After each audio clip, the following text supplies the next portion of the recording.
Lens projection എന്ന പാഠഭാഗത്തെ രണ്ടാമത്തെ video ആണിത്. നമ്മൾ കഴിഞ്ഞ ക്ലാസ്സിൽ ഒബ്ലിക് പ്രൊജക്ഷൻ ആണ് പറഞ്ഞിരുന്നത് അല്ലേ. ഇനി നമുക്ക് ടൈപ്പ് ഓഫ് ഒബ്ലിക് പ്രൊജക്ഷൻ പഠിക്കാം.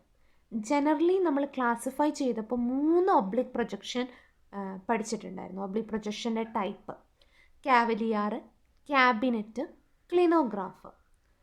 പക്ഷേ ഈ ഒബ്ലിക് പ്രൊജക്ഷനിലെ റിസീഡിങ് ലൈന് ഏത് സ്കെയിലാണ് വരച്ചത് എന്നതിനെ അടിസ്ഥാനമാക്കി ഒബ്ലിക് പ്രൊജക്ഷൻ 2 എണ്ണാണുള്ളത്.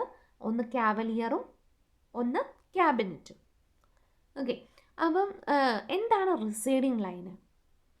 ഒബ്ലിക് പ്രൊജക്ഷനിലെ ഇൻക്ലൈൻഡ് ആയിട്ടുള്ള ലൈനാണ് റിസീഡിങ് ലൈന്, ചെരിഞ്ഞ ലൈന്.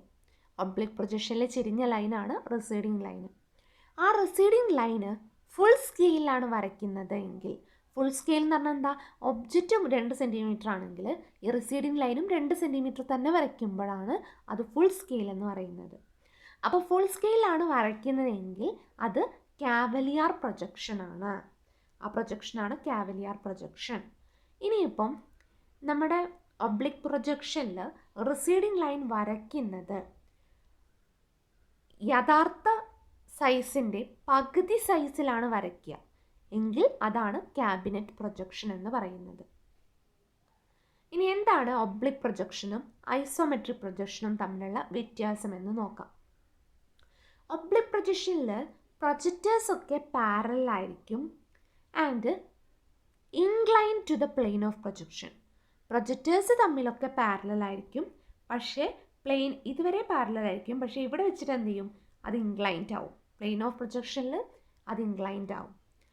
ഐസോമെട്രിക് പ്രൊജക്ഷൻ ആണെങ്കിൽ projectors are parallel to each other and perpendicular to plane of projection.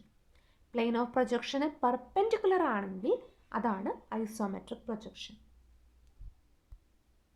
Okay, ഇനി ഒബ്ലിക് പ്രൊജക്ഷനിൽ എപ്പോഴും ഒബ്ജക്റ്റ് എങ്ങനെയാണ് പ്ലേസ് ചെയ്യുക? പ്ലെയിൻ ഓഫ് പ്രൊജക്ഷനിന് പാരലൽ ആവുന്ന രീതിയിലാണ് ഇവിടെ ഒബ്ജക്റ്റ് പ്ലേസ് ചെയ്യുക. ഒബ്ലിക് പ്രൊജക്ഷനിൽ എങ്ങനെയാണ് ഒബ്ജക്റ്റ് പ്ലേസ് ചെയ്യുന്നത്? ഈ ഒബ്ജക്റ്റിൻ്റെ പ്രോമിനൻറ്റ് ഫേസ്, അതായത് മെയിൻ ആയിട്ടുള്ള ഫേസ്, പ്രധാനപ്പെട്ട ഫേസ് പറയുമ്പോൾ മുൻഭാഗം അല്ലേ, പ്രോമിനൻറ്റ് ഫേസ് പ്ലെയിൻ ഓഫ് പ്രൊജക്ഷന് പാരലൽ ആവുന്ന രീതിയിലാണ് ഒബ്ലിക് പ്രൊജക്ഷനിൽ വെക്കുന്നത്.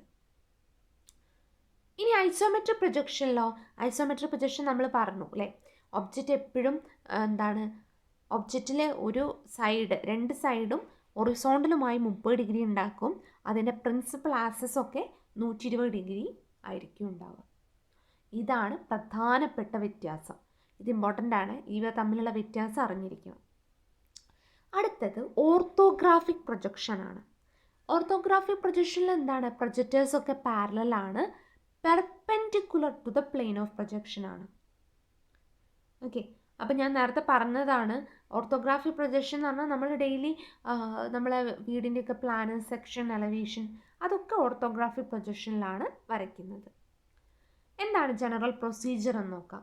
Determine the overall dimension of given object for the required orthographic view. Draw rectangle for the view using suitable scale. It also required to keep sufficient space between view and from border line. Draw center line for circle and arc.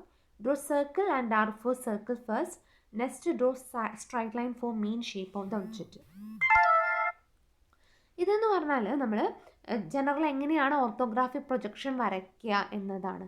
അത് നിങ്ങൾക്ക് detail ആയിട്ട് പറഞ്ഞു തരേണ്ട ആവശ്യമില്ല, കാരണം നിങ്ങൾ drawing നിങ്ങൾ വരയ്ക്കുമ്പം വരയ്ക്കുന്ന മെത്തേഡില്ലേ, നിങ്ങൾ A2 ഷീറ്റിൽ ഡ്രോയിങ് വരയ്ക്കുന്നത്, പ്ലാന്, സെക്ഷൻ, എലവേഷൻ, അതൊക്കെ തന്നെ ആ വരയ്ക്കുന്ന പ്രൊസീജിയർ തന്നെയാണ് ഓർത്തോഗ്രാഫിക് പ്രൊജക്ഷനിലും ഉണ്ടാവുക. ഓക്കെ, ഇനി പ്രധാനപ്പെട്ടത് ഫസ്റ്റ് ആംഗിൾ പ്രൊജക്ഷനും തേർഡ് ആംഗിൾ പ്രൊജക്ഷനുമാണ് ഓർത്തോഗ്രാഫിക് പ്രൊജക്ഷനിലെ പ്രധാനപ്പെട്ട പ്രൊജക്ഷൻസ്. നമ്മൾ മുന്നൊരിക്കൽ പറഞ്ഞതാണ്, ഡീറ്റെയിൽ ആയിട്ട് ഇവിടെയാണ് വരുന്നത്, ഒന്നുകൂടെ ഞാൻ പറയാം. ഇതെന്താണ്, ഫസ്റ്റ് ആംഗിൾ പ്രൊജക്ഷനിൽ ഒബ്ജക്റ്റ് എവിടെയായിരിക്കും? ഫസ്റ്റ് ക്വാഡ്രൻറ്റിലായിരിക്കും. തേർഡ് ആംഗിൾ പ്രൊജക്ഷനിൽ ഒബ്ജക്റ്റ് എവിടെയായിരിക്കും? തേർഡ് ക്വാഡ്രൻറ്റിലായിരിക്കും അല്ലേ. ഇത് ഫസ്റ്റ് ക്വാഡ്രൻ്റ് ആണ്, ഇവിടെ തേർഡ് ക്വാഡ്രൻറ്റിലാണ് ഒബ്ജക്റ്റ് ഉണ്ടാവുക. അതാണ് first point. Okay,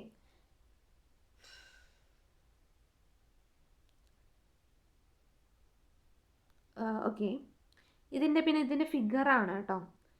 first angle projection ഇങ്ങനെ ഒരു സിമ്പിൾ വെച്ചിട്ടാണ്. ഇതൊരു ഫ്രസ്റ്റം ഓഫ് കോണാണ്, ഇത് പ്ലാനാണ് സൂചിപ്പിക്കുന്നത്. ഇങ്ങനെയാണ് തേർഡ് ആംഗിൾ പ്രൊജക്ഷൻ ഉണ്ടാവുക. ഫസ്റ്റ് ആംഗിൾ പ്രൊജക്ഷൻ ആണ് നമ്മൾ സാധാരണ ഇന്ത്യയിലൊക്കെ യൂസ് ചെയ്യുന്നത്. ബ്യൂറോ ഓഫ് ഇന്ത്യൻ സ്റ്റാൻഡേർഡ് അംഗീകരിച്ച പ്രൊജക്ഷനാണ് first angle projection. Third angle projection സാധാരണ US ഗവൺമെൻറ്, അമേരിക്ക പോലുള്ള ഗവൺമെൻറ്റിലൊക്കെയാണ് തേർഡ് ആംഗിൾ പ്രൊജക്ഷൻ വരയ്ക്കുന്നത്.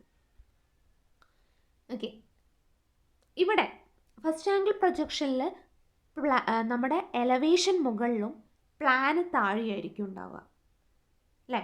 എലവേഷൻ മുകളിലും പ്ലാന് താഴെയാണെങ്കിൽ അത് first angle projection. Third angle പ്രൊജക്ഷനിൽ പ്ലാന് മുകളിലും എലവേഷൻ താഴെയായിട്ടാണ് ഉണ്ടാവുക. ഇനി ദ വ്യൂ ഫ്രം ലെഫ്റ്റിലുള്ള വ്യൂ എവിടെയാണ് ഉണ്ടാവുക? റൈറ്റ് സൈഡിലാണ് കിട്ടുക. ഫസ്റ്റ് ആംഗിൾ പ്രൊജക്ഷനിൽ ലെഫ്റ്റ് സൈഡ് വ്യൂ എപ്പോഴും റൈറ്റ് സൈഡിലാണ് കിട്ടുക. പക്ഷേ തേർഡ് ആംഗിൾ പ്രൊജക്ഷനിൽ എപ്പോഴും ലെഫ്റ്റ് സൈഡ് വ്യൂ ലെഫ്റ്റ് സൈഡിൽ തന്നെ കിട്ടും. ഓക്കെ, ഇനി റൈറ്റ് സൈഡ് വ്യൂ എവിടെയായിരിക്കും ഫസ്റ്റ് ആംഗിൾ പ്രൊജക്ഷനിൽ കിട്ടുക?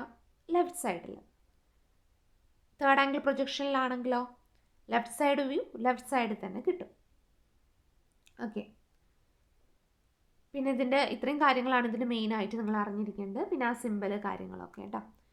ഇത്രയും പോയിന്റ് ഓർത്ത് വയ്ക്കുക first ആംഗിളിലും third angle പ്രൊജക്ഷനിലും.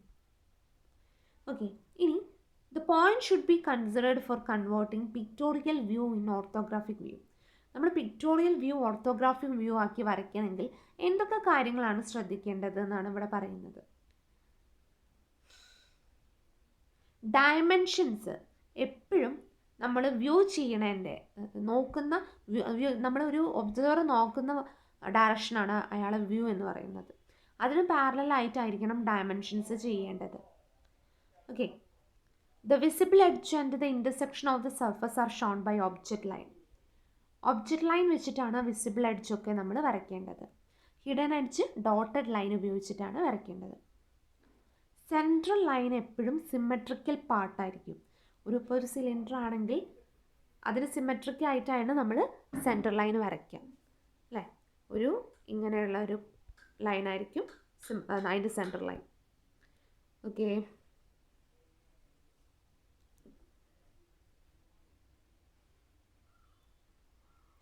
when a hole or cylindrical part is seen as a circle, draws two central line intersecting each other at a right angle to the central line for axis. When the central line coincides with the visible edge, it is draw a dotted line.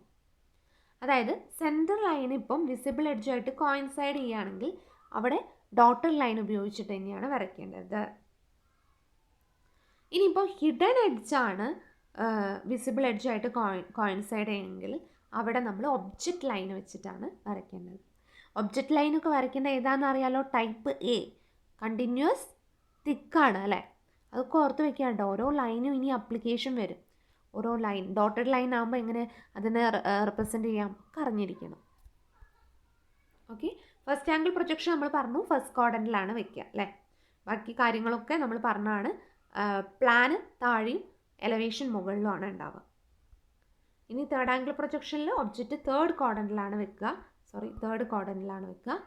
അതിൽ elevation താഴത്തും plan മുകളിലുമാണ് ഉണ്ടാവുക. US government ആണ് third angle projections adopt ചെയ്ത് വരുന്നത്.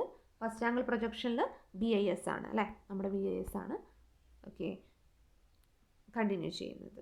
Okay, അപ്പം ഇത്രയും കാര്യങ്ങളാണ് നമ്മൾ ഈ ഒരു വീഡിയോയിൽ കവർ ചെയ്യുന്നത്. ഇത് ജസ്റ്റ് ബേസിക് ആയിട്ടുള്ള കാര്യങ്ങളാണ് നമ്മളിപ്പോൾ പറഞ്ഞത്. ഇനി ഇതൊക്കെ നമ്മൾ ഡീറ്റെയിൽ ആയിട്ട് ഓരോ ചാപ്റ്റർ പഠിക്കും. ഒബ്ലിക് പ്രൊജക്ഷൻ ഡീറ്റെയിൽ ആയിട്ടൊന്ന് പഠിക്കും, ഓർത്തോഗ്രാഫിക്ക് പഠിക്കും, പേഴ്സ്പെക്റ്റീവ് ഒക്കെ ഡീറ്റെയിൽ ആയിട്ട് പറയും. ഓക്കെ, ഇതിന് ജസ്റ്റ് ഒരു ഡോട്ടഡ് ലൈനാണ് തന്നത്. Okay, thank you.